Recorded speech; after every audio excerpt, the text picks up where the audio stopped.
Well guys, welcome back to the channel. Last video I left you guys off at with the bad news that we took out this motor on our last race event. But today we are going to go ahead and get this car torn apart, get the heads separated so we can send the heads off to the machine shop. So unfortunately, I will not make this weekend race event. I'll still go down and support the team, but the car will not be there, which I think is a good thing. There's a lot of small things on this car I still need to dial in and fix. I don't want to have to keep rushing to get the car just to the track when I'm not testing on the street, the dyno, etc. So this next time when we get this car put together, we'll be able to make sure everything properly works, put it on the dyno, get more break-in miles, just make sure everything works before I send it to the track under the harshest conditions you can put a car under. So today, we're gonna go ahead and get this stripped apart. I apologize to you guys. I know it feels like every single video is a video of taking the car apart, and I'm sick of it as well, but we have to do it. The car has to come apart, and we'll see what the damage is. This morning, I went to the good old Harbor Freight and picked up some more shop stuff as well. One of them being these mats that I could put under the car when I'm working on it. That way, if I have fluid spill, it goes onto the mat and not the floor. It should make it a lot easier to clean up, but also, since I don't have a lift, I'm always on the ground. It is so damn comfortable now.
I'm getting the intake manifold taken off with the harness attached. Every single time I do this, I always forget about my ground because I relocated it on top of the head. This time, I remembered it, so the intake manifold and engine harness should come off smoothly.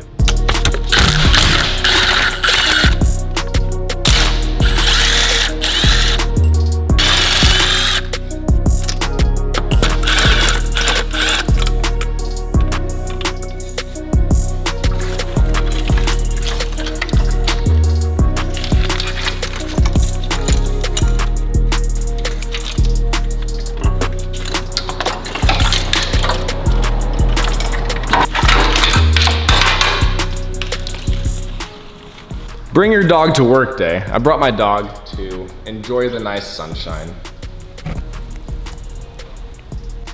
All right, we are getting pretty damn close to getting this motor pulled. Every single time I do this, I get quicker and quicker. It's been like 20 minutes until we're at this point. We still have some stuff to disconnect. We still have to drain the radiator, pull the radiator out, but we just have a few hoses and lines, and then this motor is ready to come out.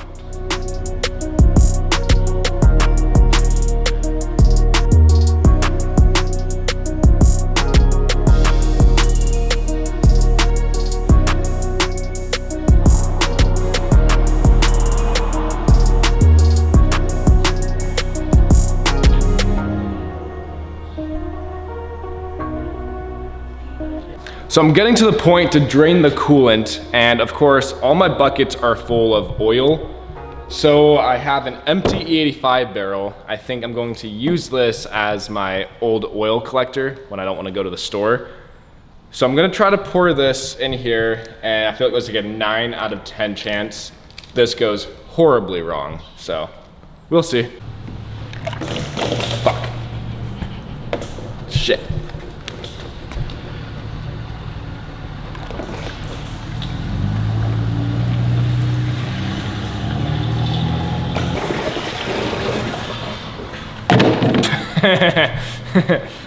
Did you get that on camera? Well, I had a fun little surprise. I was missing this oil filter. Not really. It was in my bucket of oil, I guess. This had oil and coolant in here, so not too bad. We didn't spill too much.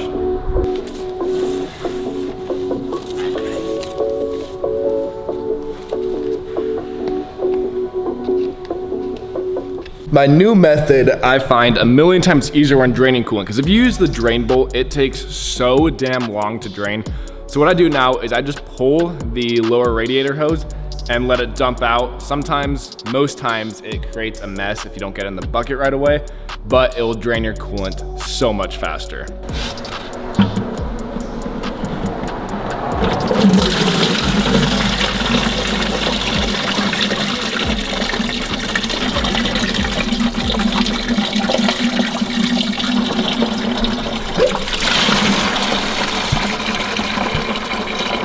Damn, did I not drop a single bit? Did I not spill? I don't think so. Damn. When you do this every other week, you get pretty good at it. Made one crucial mistake bringing my dog to the shop, and he's too cute. He's distracting me from getting my motor pulled.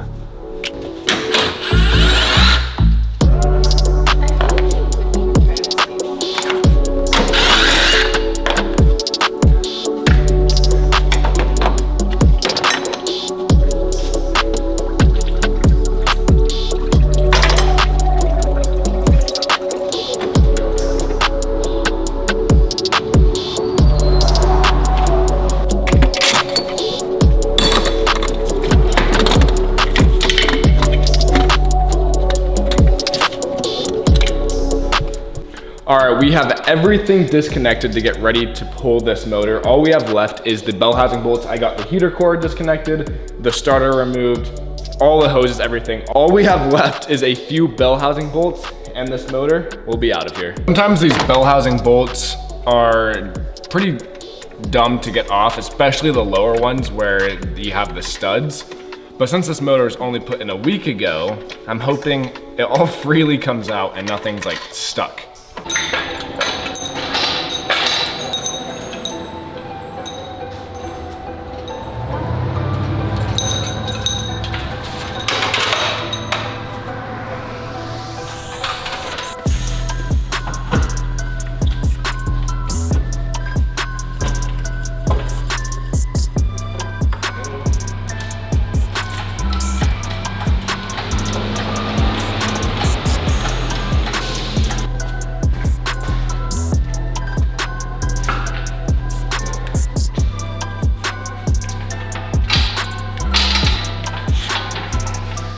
We ran into a little issue here getting the pressure plate off. One of the bolts was stripped like crazy, or it was torqued like crazy and then ended up stripping.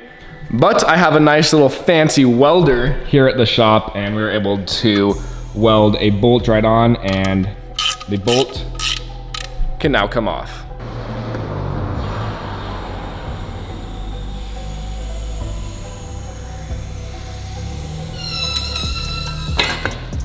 All right, there we go, guys. We have the motor now sitting on the motor stand. All my parts nicely laid out on the desk. I'm very, very happy I finally got a table to put all my parts on that I'm working on. In the past, as you guys know, I just put everything on the floor and it gets so messy and cluttered, but this makes it very, very nice. And here we have Sad Girl, once again, heartless. I think that is going to end off today's video. A lot of the stuff I'll just do behind the scenes off camera. You guys might not see a VA STI video in a little bit of time, but thank you guys so much for watching today's video, and I'll see you guys in the next one.